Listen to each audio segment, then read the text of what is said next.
कर रही, ईडी जांच कर रही है। सीबीआई ने सॉलिसिटर जनरल तुषार मेहता के मुताबिक बहुत ही मेटिकुलस और साइंटिफिक एविडेंस जुटाया है। मामला राउज एवेन्यू स्पेशल कोर्ट में था सीबीआई की। वहां से पिछले दिनों एक जजमेंट आया।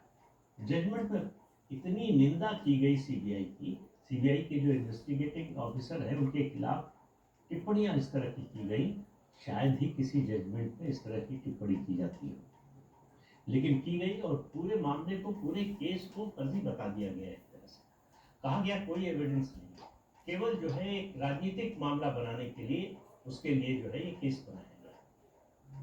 सब लोग सन्नाटे में थे, हैरान थे कि ये कैसे हो गया।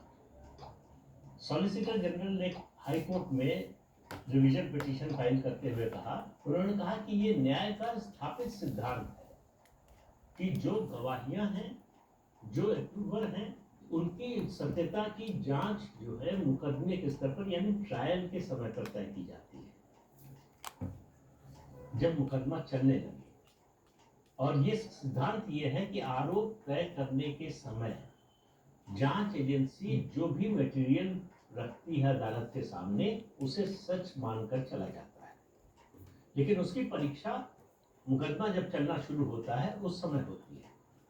उन्होंने कहा कि ये जो है भारत के न्यायिक इतिहास की अद्भुत घटना है, जिसमें ट्रायल से पहले ही आरोपियों को बरी कर दिया गया। अभी मुकदमा चला नहीं, मुकदमे का फैसला आता, जो जांच एजेंसी ने सबूत पेश किए गए हैं उनकी परख होती, जांच होती, सही है गलत है, उन सब के बिना जज महोदय ने इन सब को 23 के 23 लोगों को बरी कर दिया।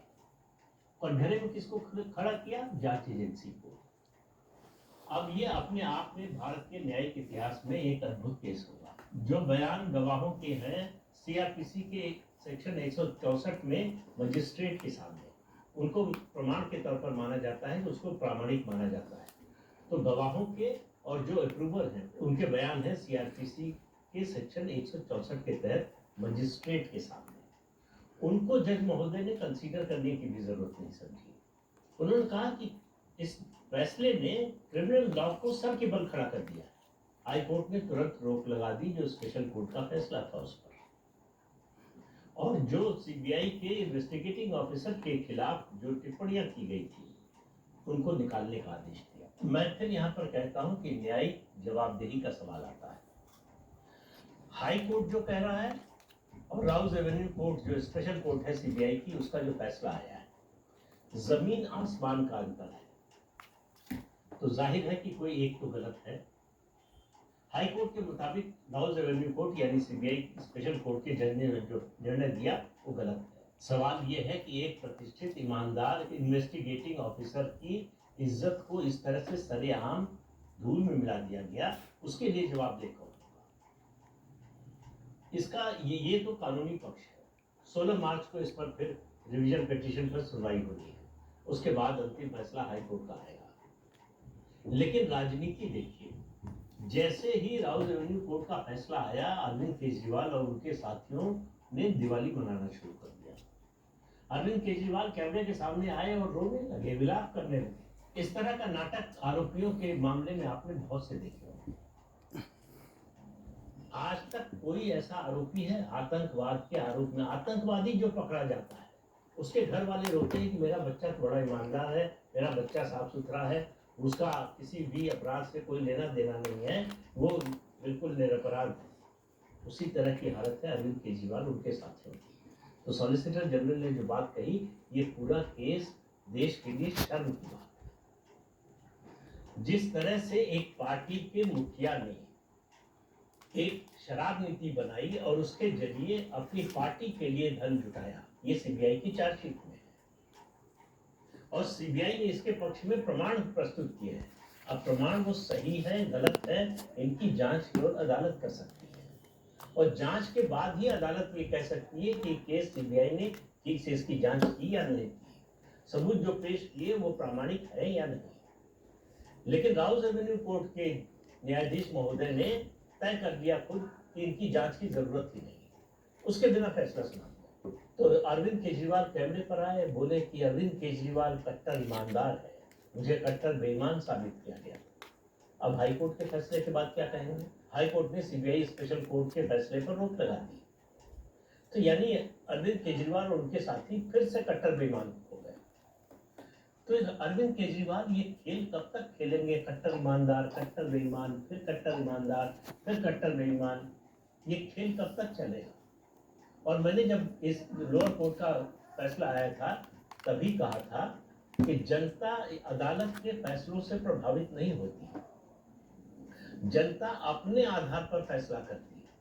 और मैंने उदाहरण दिया था बोफोर्स के मामले का। बोफोर्स के मामले पर अदालत का फैसला आने से पहले जनता ने फैसला कर लिया था, कांग्रेस पार्टी और राजीव गांधी को दोषी मान लिया था। उसका असर कांग्रेस की राजनीति पर आज तक है।